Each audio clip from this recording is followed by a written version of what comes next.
வணக்கம் சார். நமஸ்கார். உங்களோட ஒரு பதிவுல நான் பார்த்தேன், ஜேஷ்டா தேவியை பத்தி நீங்க பேசிருந்தீங்க. இப்ப ஜேஷ்டா தேவியை தான் தூமாவதி அப்படின்னு சொல்றாங்க, புகை சொரூபம் அப்படின்னு சொல்றாங்க. ஒரு சில பேர் வந்து மூதேவி அப்படின்னு சொல்றாங்க. இது எது சார் உண்மை? ஆக்சுவலா சொல்ல போனோம்னா இது இரண்டுமே உண்மை கிடையாது. ஸோ இதை பத்தி மக்கள் நல்லா தெரிஞ்சுக்கணும் அப்படின்ற மாதிரி இருந்ததுன்னா ஒரு விஷயம் வந்து தூமாவதி அப்படின்றவர் வந்து பார்த்தோம்னா நம்ம வந்து தசமகா வித்யிலே ஒரு ரூபம். தசமகா வித்யை அப்படின்றது என்ன அப்படின்னு பார்த்தோம்னா நம்மளுடைய அம்பிகை, அதாவது அம்பாளோட ஒரு 10 விதமான ரூபங்கள்னு வச்சுக்கோங்க. அதாவது சுப்ரீம் மதம் நம்ம சொல்லக்கூடிய சக்தி, அந்த சக்தியுடைய ஒரு 10 விதமான ரூபங்கள் எப்படி பெருமாள் அப்படிங்கிற மாதிரியான ஒரு விஷயத்துக்கு நம்ம வந்து ஒரு 10 விதமான ஒரு ரூபங்கள் கொடுத்து அதுல வந்து 9 அவதாரங்கள் முடிந்திருக்கிறதோ அதுபோல் ஒரு 10 விதமான அவதாரங்கள் தேவியுடையது. அது ஒவ்வொரு விஷயத்திற்கும் யூஸ் பண்ணக்கூடியது. அது வந்து ஈவன் வந்து நம்ம வந்து நார்மலா ஒரு சாந்த விதமான ஒரு மந்திரங்களும் இருக்கிறது, தாந்திரிக விதமான ஒரு மந்திரங்களும் இருக்கிறதுன்னு வச்சுக்கோங்க. ஒவ்வொரு விஷயத்திற்கும் ஒரு விதமான ஒரு ரூபத்தில் நம்ம வந்து வழிபட்டு வருவோம். அதில் தூமாவதி அப்படின்ற மாதிரியான ஒரு விஷயத்தில் இருக்கக்கூடிய அந்த தூமாவதி அப்படின்ற மாதிரியான விஷயத்தில் இருக்கக்கூடிய ஒரு தேவியை பார்த்தீங்கன்னா உங்களுக்கு வந்து தலைவிரி கோலமாக ஒரு வெள்ளப்புடவை மாதிரியான ஒரு விஷயமா கட்டிட்டு காக்கையை வந்து வச்சிருக்க மாதிரியான, காக்கையை வந்து வாகனமா வச்சிருக்க மாதிரியான ரூபமாக எல்லாமே அதை காமிச்சிருப்பாங்க. அந்த ஒரு தூமாவதியை வந்து இந்த ஜேஷ்டா தேவியோட லிங்க் பண்ணி நிறைய பேர் அந்த மாதிரி நினைச்சுட்டு இருக்காங்க. தூமாவதி வேறு, ஜேஷ்டா தேவி 100% வேறு. அதுக்கு வந்து எல்லா விதமான சான்றுகளும் நம்மளுடைய காலத்துல அரசர்கள் வந்து எந்த மாதிரியான ஒரு ரூபமாக வந்து ஜேஷ்டா தேவியை வைத்திருந்தார்கள், அதை எப்படி எல்லாம் வழிபட்டார்கள் எல்லாமே வந்து பதிவு செய்யப்பட்டிருக்கு. இந்த பதிவு செய்யப்பட்டிருக்க தூமாவதி வேற ஜேஷ்டா தேவி வேற அப்படின்ற ஒரு விஷயம் தெரியணும் அப்படின்ற மாதிரி இருந்ததுன்னா நம்மளுடைய ஈவன் வந்து கவர்மெண்ட்லயே வந்து ரிலீஸ் பண்ணிருக்கிற அந்த ஆர்கியாலஜிக்கல் டிபார்ட்மெண்ட்ல இருக்கக்கூடிய ஒரு புத்தகங்கள்லாம் இருக்கு. அதை எடுத்து பார்த்தாலும் படித்தாலும் அது எந்த மாதிரியான ரூபமாக வந்து ஜேஷ்டா தேவியை வழிபட்டு வந்தார்கள் அப்படின்ற மாதிரியான விஷயமா தெரிஞ்சுக்கலாம். இது வந்து ஃபர்ஸ்ட் விஷயம். இரண்டாவது விஷயம் அப்படின்றது வந்து பார்த்தோம்னா மூத்த தேவி அப்படின்ற ஒரு விஷயத்தை தான் நம்ம வந்து மூதேவி அப்படின்னு மருவி வச்சுட்டுன்னு வச்சுக்கோங்களேன். மூத்த தேவி அப்படின்றது ஏன் சொல்றாங்க அப்படின்னு பார்த்தோம்னா லட்சுமிக்கு மூத்த தேவி, அது ஒரு விஷயம். இரண்டாவது வந்து ஒரு முக்கியமான விஷயம் அப்படின்னா பார்க்கடலை கடைந்த போது, பார்க்கடல் நம்ம வந்து கடைகிறார்கள். ஒரு பக்கம் அசுரர்களும் ஒரு பக்கம் வந்து தேவர்களும் கடைகிறார்கள். அதை கடையும் போது பார்த்தோம்னா முதல்ல வந்து விஷம் வருது. அந்த விஷத்தை தான் வந்து பரமேஸ்வரன் வந்து அறிந்து விடுகிறார். அது எல்லாமே நமக்கு தெரிஞ்ச விஷயமா தான் இருக்கும். அடுத்ததாக தோன்றுபவள், முதலாவதாக தோன்றுபவள் அப்படிங்கிறவள் வந்து ஜேஷ்டா தேவி. அந்த முதலாவதாக தோன்றுபவள் அப்படின்ற ஜேஷ்டா தேவி அப்படின்றதுனால அவளை மூத்த தேவி என்று அழைத்து வந்தார்கள். அந்த காலத்துல நம்ம தமிழ்லயும் வந்து பார்த்தோம்னா மெயினா வந்து ஜேஷ்டா தேவி வர்ஷிப் வந்து இங்கதான் இருக்கா, தமிழ்நாட்டுல தான் இருக்கா அப்படின்னா அப்படி கிடையாது. பிரதானமாக நாம் வந்து அதை வந்து அதிகமாக கொண்டாடினோம் அப்படின்ற மாதிரியான விஷயமா நம்ம வந்து எடுத்துக்கலாம். சோ அப்ப வந்து அந்த மூத்த தேவி அப்படின்ற மாதிரியான விஷயமாக நம்ம வந்து நிறைய எல்லா இடத்துலயுமே வந்து பல பழங்கால கோயில்கள், பல சிவன் கோயில்கள்லயே இருக்கும். சிவன் கோயில்கள்ல நீங்க வந்து எந்த ஒரு பழங்கால கோயில் அப்படின்னு எடுத்து பாத்தீங்கன்னா ஜேஷ்டா தேவி ஏதாவது ஒரு ஓரத்துலயாவது இருப்பாங்க. காரணம் ஏன் ஓரத்துல இருக்காங்க அப்படின்னு பார்த்தா இப்ப இருக்கக்கூடிய கோயிலே இருக்கக்கூடிய அந்த குருக்கள் அல்லது அர்ச்சகர்கள் அந்த மாதிரியான இருப்பவங்களும் பல பேருக்கு அந்த ஜேஷ்டா தேவியை எந்த திசையில வைக்கணும்ன்றது முதல் கொண்டு எந்த மாதிரியான வழிபாடு செய்ய வேண்டும், ஜேஷ்டா தேவியை எந்தெந்த நாளிலே வழிபாடு செய்ய வேண்டும் என்பது முதல் கொண்டு தெரியாமல் இருக்கிறதுங்கிறது தான் வந்து ரொம்ப ரொம்ப முக்கியமான விஷயம். தெரியாத ஒரு விஷயமாக போய்விட்டது, மருவி விட்டது எல்லாமே. அது மாதிரி இருக்கும்போது அவங்களும் என்னதான் பண்ணுவாங்க, ஒண்ணும் பண்ண முடியாது. அந்த மாதிரியான ஒரு விஷயமா தான் நம்ம வந்து ஜேஷ்டா தேவியை வைத்து வந்தார்கள். சரி, இந்த ஜேஷ்டா தேவி என்ன செய்வாங்க அப்படின்ற மாதிரியான விஷயமா பார்த்தோம்னா 64 வகை தரித்திரங்கள் இருக்கின்றன. ஒருத்தரோட மனிதனுடைய வாழ்வில வந்து 64 வகை தரித்திரம் இருக்குமா. அது வந்து ஒரு சில பேருக்கு தைரியம் இருக்காது, சில பேர்கிட்ட பணம் இருக்காது, சில பேர்கிட்ட இளமை இருக்காது, சில பேர்கிட்ட உடல் நலம் இருக்காது. இந்த மாதிரியான கல்வி ஞானம், இந்த மாதிரியான நிறைய விஷயங்கள் 64 வகை விஷயங்கள்.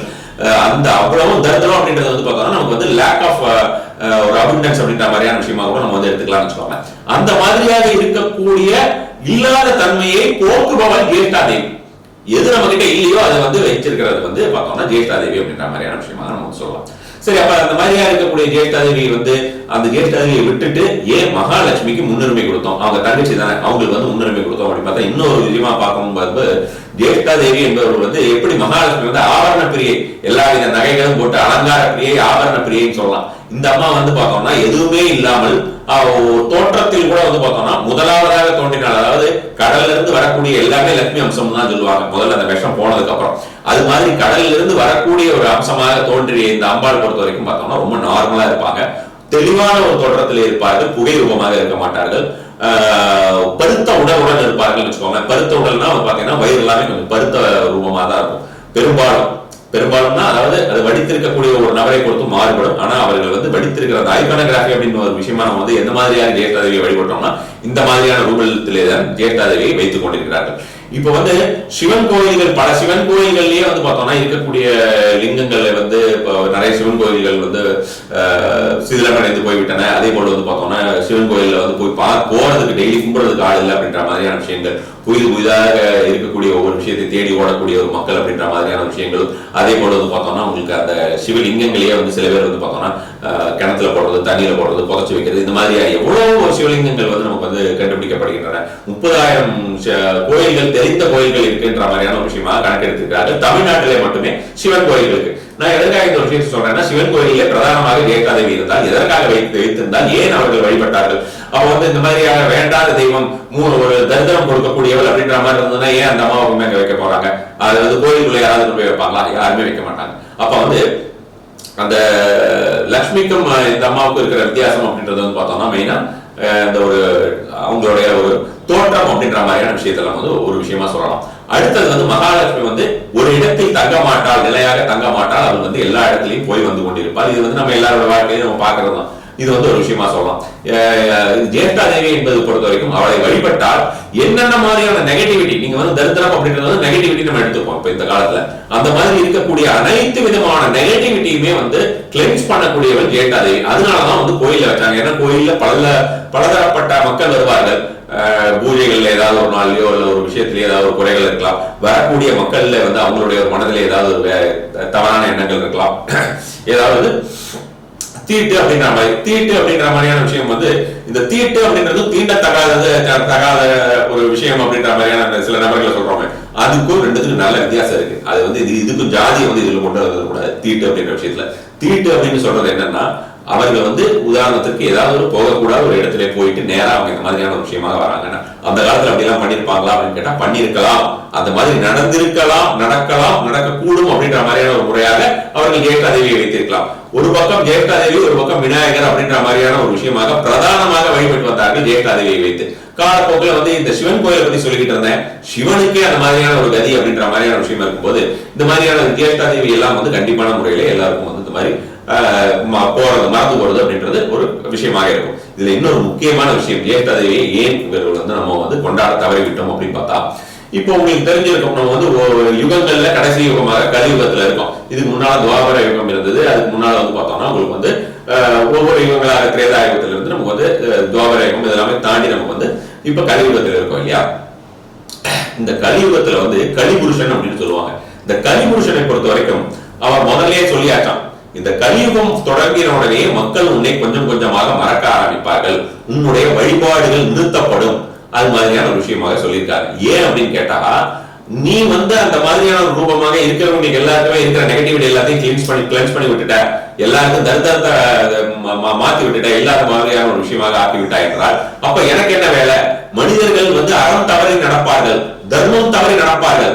அது போன்ற நபர்களை அடையாளம் கண்டு கொள்வதற்கு எனக்கு வந்து வசதியா இருக்கணும்னா கலிபுருஷனுடைய முழு ஆதிக்கமும் இருக்க வேண்டும். கலியுகம் அப்படின்னு எல்லாரும் பேசணும். அப்ப நீ இருக்க கூடாது, நீ இருக்கிற இடத்துல நான் இருக்க மாட்டேன் அப்படின்ற மாதிரியான விஷயமா சொல்லியிருக்காரு. அதே போலவே பார்த்தோம்னா இந்த ஒரு யுகத்தில் வந்து கொஞ்சம் கொஞ்சமாக அழிக்கப்பட்டு விட்டது. கடந்த ஒரு 3000-4000 வருடம், ஈவன் வந்து மோர் தென் 5000 இயர்ஸ் டெம்பிள்ஸ்ல எல்லாம் கூட வந்து ஜேஷ்டா தேவி கண்டிப்பான முறையிலே வழிபட்டு வந்திருக்காங்க. இப்ப இருக்கக்கூடிய காலகட்டத்தில் கொஞ்சம் கொஞ்சமா மறந்து இப்ப ஜேஷ்டா தேவினா என்னன்னே தெரியல. இன்னொரு விஷயமும் அவர் சொல்லியிருக்கிறார், உன்னை எல்லோரும் தூற்ற ஆரம்பிப்பார்கள் அப்படின்னு. அதுதான் இப்ப நடந்துகிட்டு இருக்கு. மூத்த தேவியை வந்து நம்ம வந்து மூதேவி அப்படின்ற மாதிரியான விஷயமா சொல்லிட்டோம். அதுல இன்னொரு விஷயம் என்னன்னா, உன்னை அப்படி தூற்றுவதனால் எந்தெந்த மாதிரியான தரித்திரத்தை நீ அழிப்பாயோ அந்த தரித்திரம் எல்லாம் அவர்களுக்கு வந்து சேரும் அப்படின்ற மாதிரியான விஷயமும் இருக்கு. சோ இத்தனையுமே வந்து நம்மளுடைய கிரந்தங்களில் இருக்கக்கூடிய விஷயங்கள். அது மாதிரியாக நம்ம என்னென்ன விஷயங்களா நம்ம வந்து செய்யக்கூடாதோ அந்தந்த விஷயங்களை செய்யப்படுவதற்காக நம்ம வந்து விதிக்கப்பட்டுதான் இந்த ஒரு காலத்துல நம்ம வந்து இந்த மாதிரியாக ஒரு வேண்டாத வழிபாடுகள், வேண்டிய வழிபாடுகளை தவிர்ப்பது அப்படின்ற மாதிரியான விஷயமா எல்லாம் செஞ்சிருக்கோம். எப்படியெல்லாம் வழிபாடு அப்படின்ற மாதிரியான விஷயமே தெரியாத ஒரு சூழ்நிலை இருக்கும். இப்ப இவ்வளவு தூரம் நீங்க பிரீஃபா சொல்லிருக்கீங்க ஜேஷ்டா தேவியை பத்தி. இந்த அம்பால வந்து நம்ம இந்த கலியுகத்துல நம்ம வீட்டுல வச்சு வணங்குதல்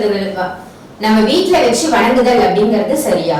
கண்டிப்பாக. அதான் நம்ம வந்து கோயிலேயே அதாவது இந்த ஒரு விஷயம் தான் நம்ம வந்து பெரிதாக தெரிந்து கொள்ள வேண்டும். இதுக்காக தான் நான் ஒரு உதாரணம் சொன்னேன். கோயில்களிலே நாம் வந்து ஒரு தெய்வத்தை வைத்திருக்கிறோம் அப்படின்ற மாதிரியான ஒரு விஷயமா இருந்தா அந்த தெய்வத்தை ஏன் நம்ம வீட்டுல வைக்க கூடாது? தாராளமான முறையில் எல்லாமே கோயில வைத்து வழிபடக்கூடிய தெய்வங்களை தான் நம்ம வந்து வீட்டுல வச்சு வழிபட ஆரம்பிச்சிருக்கோம். ஒவ்வொன்றையும் நம்ம வந்து வீட்டுல வந்து வழிபட ஆரம்பிச்சிருக்கோம். கோயிலுக்கு போறது கம்மியாயிடுச்சு, வீட்டுல வழிபடக்கூடியது அதுவும் வந்து கொஞ்சம் கொஞ்சமா குறைந்து கொண்டே வருகிறது. சோ தாராளமான முறையிலே ஜேஷ்டா தேவி வைக்கலாம். ஜேஷ்டா தேவி வைக்கிறதுக்கு எங்கிட்ட சிலை எல்லாம் நான் வந்து வெளியில எங்கேயும் கிடைக்காது. முக்காவாசி பேர்கிட்ட இப்ப இல்ல சிலை. அந்த முக்காவாசி பேருன்னு சொல்றத விட கோயில்களே முக்காவாசி கோயில்கள் இல்ல. அந்த மாதிரியான உருவத்தில் வந்து ஜேஷ்டா தேவி என்பது இப்போது இல்லை அப்படின்ற மாதிரியான அந்த உருவ வழிபாடு இல்லைங்கிற காரணத்தினால நாம் வந்து அம்பாளை வந்து மஞ்சளிலே வந்து அம்பாளை வந்து பிடித்து வைப்பது. அதாவது நம்ம வந்து ஒரு விநாயகர் மஞ்சளை பிடிப்போம், அதே போல வந்து சிவலிங்கத்தை மஞ்சளில் பிடிப்பதை பற்றி நான் ஏற்கனவே பலமுறை சொல்லி இருக்கிறேன். இந்த ஜேஷ்டா தேவி தாயாரையும் நம்ம வந்து மஞ்சளில பிடித்து அந்த மஞ்சளுக்கு வந்து மேல ஒரு குங்குமம் வைத்து அதை வந்து ஜேஷ்டா தேவியாக பாவித்து நாம் வந்து வழிபட்டு ஒரு விளக்கேற்றி வைத்து அந்த விளக்கையும் அந்த மஞ்சளையும் மஞ்சள் ரூபத்தையும் நாம் வந்து ஜேஷ்டா தேவியாக பாவித்து வணங்கி வருவது அப்படிங்கிறது நல்ல ஒரு பலன் தரக்கூடியதா இருக்கும். நிறைய பேருக்கு வந்து ஜேஷ்டா தேவியுடைய மந்திரம் தெரியல அப்படின்னு நினைப்பாங்க. அதே மாதிரி வந்து பார்த்தா எந்த நாள்ல வழிபடுறதுன்னு தெரியாது அப்படின்ற மாதிரியான விஷயங்கள் இருக்குது.